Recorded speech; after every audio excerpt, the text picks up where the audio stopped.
Hello, today we will talk about iBasso SR2. I really like iBasso SR1. I think that SR1 is undervalued model. iBasso partially responsible for that because SR1 was a limited edition, but SR2 is not limited as far as I know, and actually it's a really good upgrade for that model. And kind of spoiler, SR1 is my most used model because I use them when I'm sitting at my desk for the regular music listening most of all. I like their wearing comfort, I like their balanced sound, and I like that they doesn't require super powerful digital tonal converter to be driven properly. And SR2 is a good evolution of that ideas. Today we will talk about this model. It was announced close to the end of previous year. Price is about $500, maybe $550 in some places because of the taxes, so just good full-size headphones of middle segment. Box is big. I already put them out and put out the box because it's not fitting on my table. I will add the photo here, but inside we will get the additional box with spare ear pads, and also in this box they put manual, so I will try to keep the unboxing as short as possible. Not everyone likes that, and I don't have free place on the table. And inside we'll get earphones themselves and stock cable. So nice basic presentation and accessories set.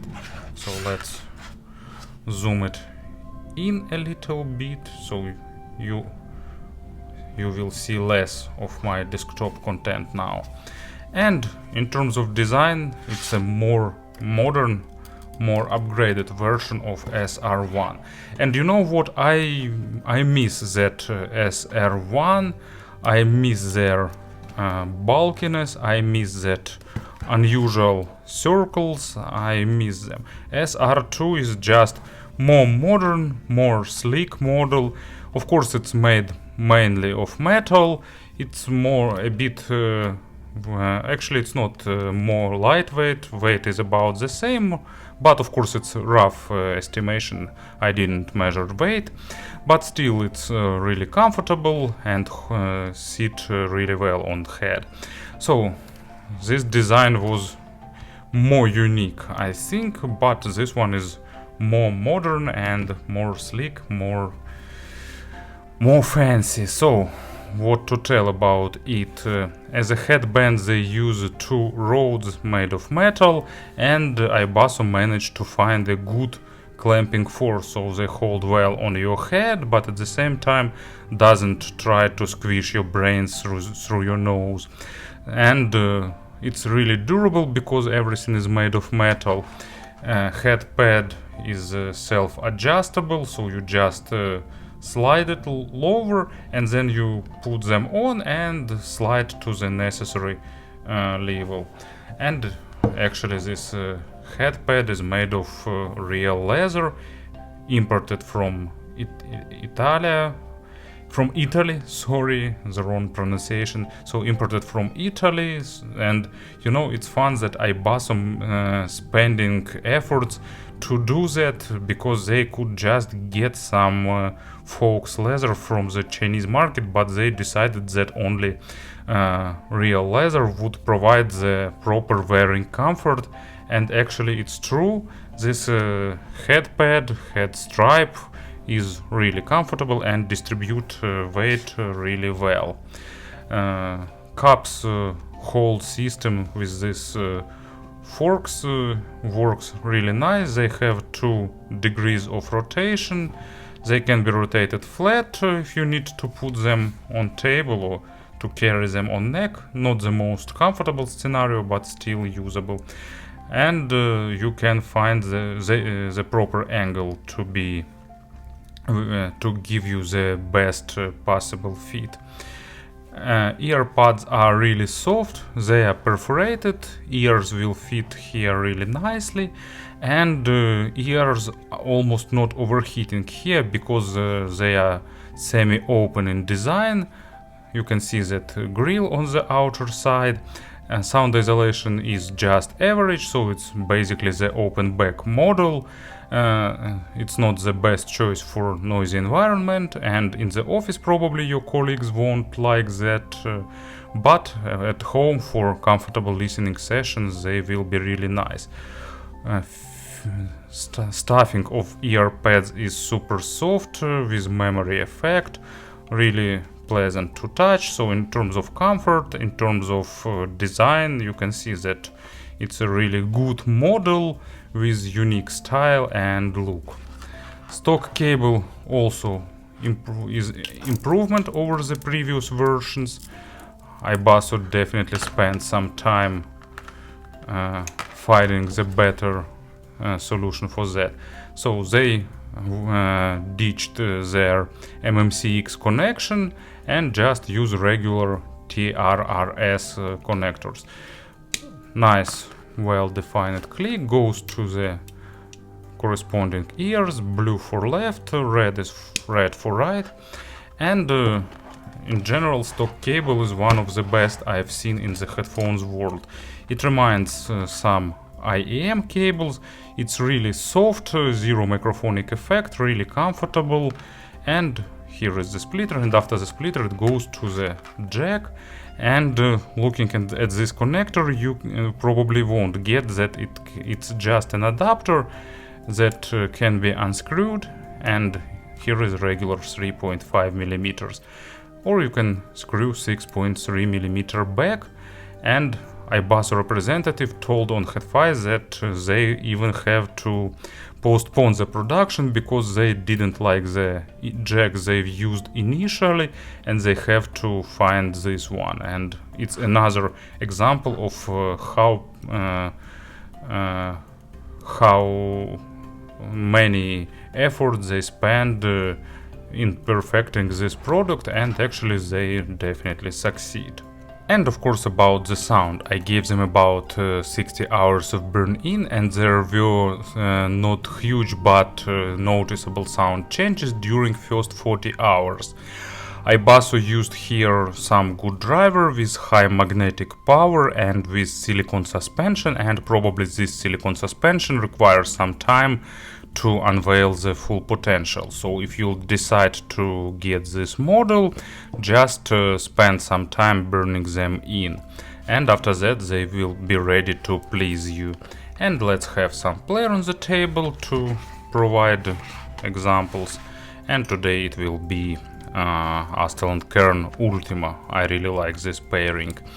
In terms of sound, iBasso decided to go their way. They created headphones with neutral but not super monitoring representation, without big accent on the low frequencies, but actually thanks to the good impact and slam, I didn't feel bass missing here.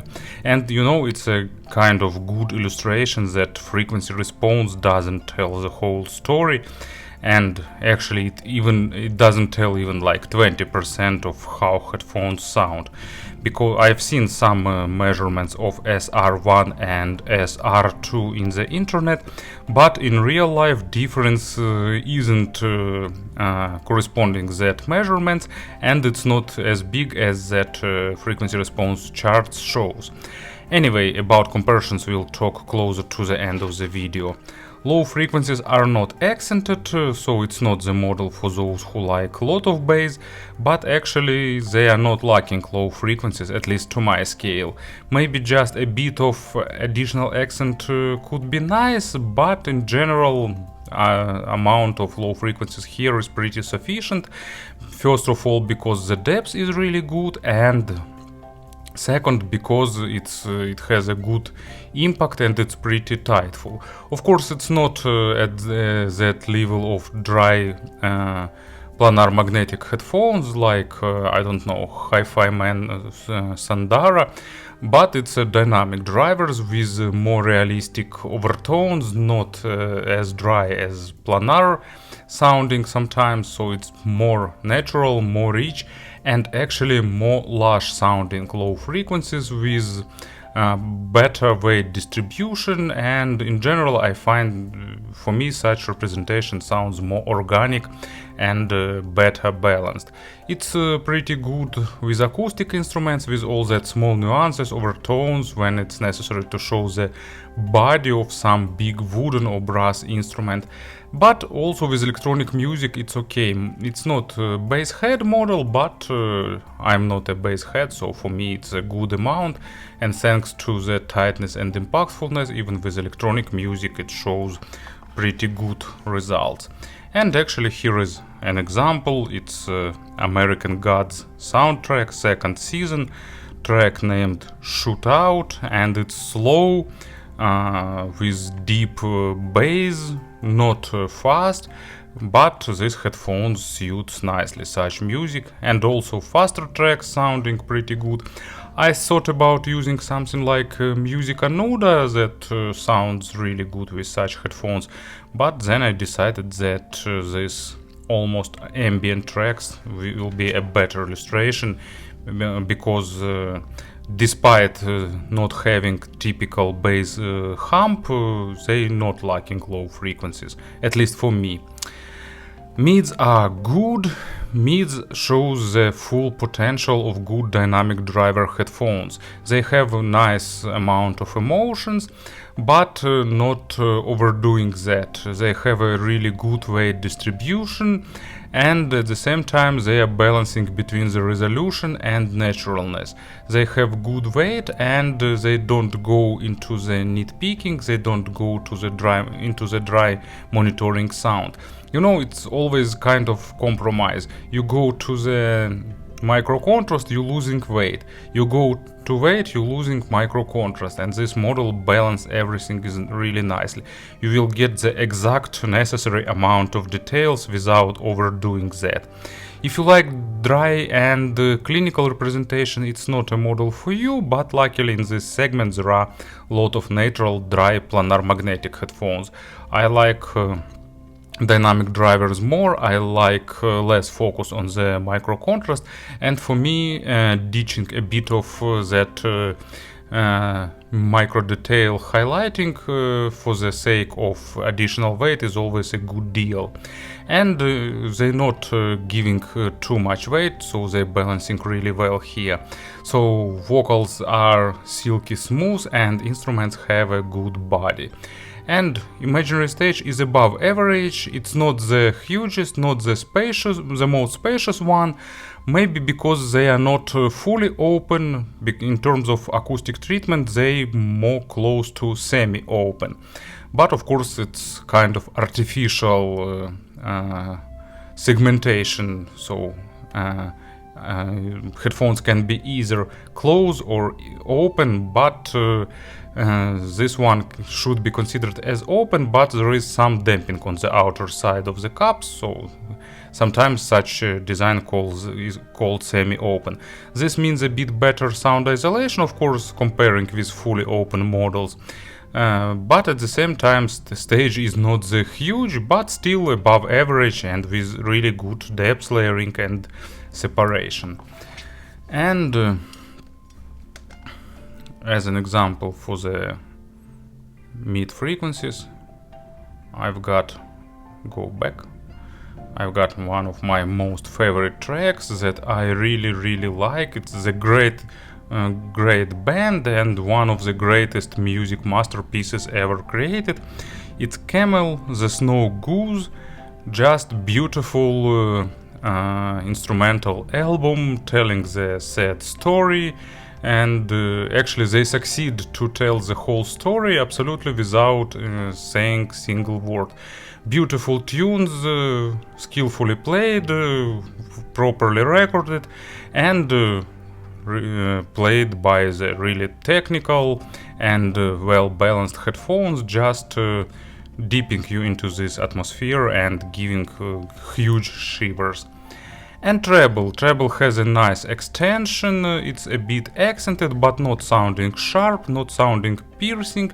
You know, iBasso managed to avoid going into the micro contrast without sounding too sharp on the treble too, and it basically has nice resolution, not the most resolving one, but resolution is nice, a bit slower attacks and decays, typical for the dynamic drivers, but sounding clean and crisp with nice layering, not superb but good, so average layering. And average not in meaning bad, it's like not great, not the best one, typical for the rich models, but not the basic, so somewhere in between, and it's really good result for this segment. And that means that they are really good in overtone saturation and delivers a lot of that small decays and that audiophilic stuff.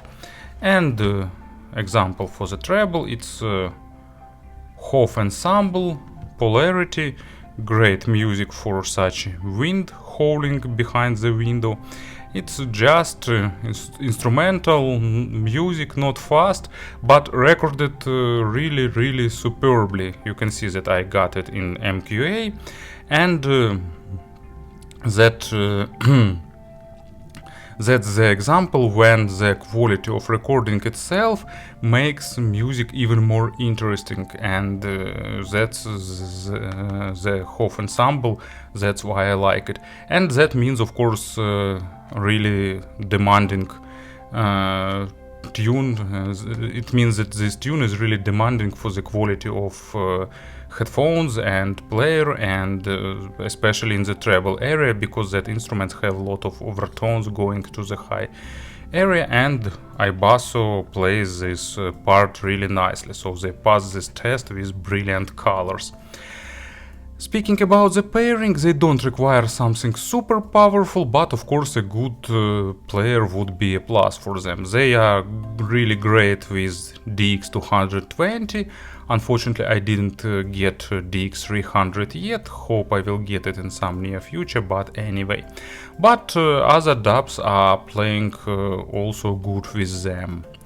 And speaking about the comparisons, first question, of course, it's iBasso SR1, and this model has a bit similar tuning, but a bit more technical, with a bit better treble layering, so no huge difference, but you know, lot of small improvements here and there. A bit less bass, but at the same time it's a bit tighter and a bit more impactful. And actually I don't have other models to compare, because you know there are a few planar magnetic headphones that I reviewed in this price range, but like no much sense in comparing them with Sandara, for example, with Hi-Fi Mans, because Sandara is drier, more focused on the micro contrast, sounding a bit more analytical, and I don't know, Sandy Iva that I recently reviewed, also a bit more focused on the micro contrast on mids, but also have more typical V-shaped signature, while this one is a bit closer to neutrality. So to summarize this part, iBasso really updated their model, updated it for good, delivering better sound and better value, and of course in more modern design. Thank you for listening, thank you for your attention, and have a nice day.